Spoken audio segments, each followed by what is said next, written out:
siyosiy tartiblarga qonun uchun o'zgartirishlar kiritilgan, yangilik kiritilgan. Bunda asosan oldin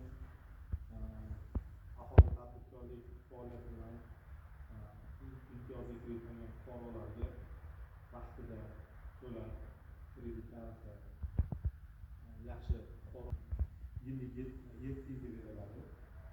Yillik 21% miqdorida beriladi. 2 yil imtiyozli davrda. Bu asosan xizmat ko'rsatish, ishlab chiqarish sohalariga beriladi.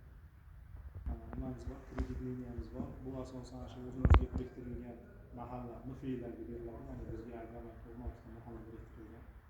Shulardagi fuqarolarga beriladi. Buni o'zi kredit nimamizni nimasi 5 yil muddatga 25% miqdorida 2 yil imtiyozli davr bilan 50 milliongacha beriladi.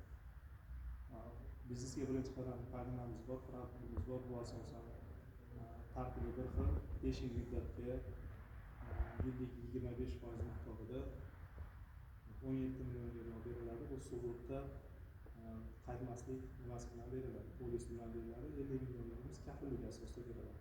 Bundan tashqari hozirgi kunda prezidentimiz mart oyidagi yig'ilishida topshiriq qilingan. Ya'ni ishsiz ayollarga shu kredit nimalarimiz 2% ga tushirilgan. Ya'ni 23% miqdorida beriladi. Sug'urta nimasi bilan, polis bilan beriladi. Ayollarni ish bilan band qilish maqsadida foizini tushirib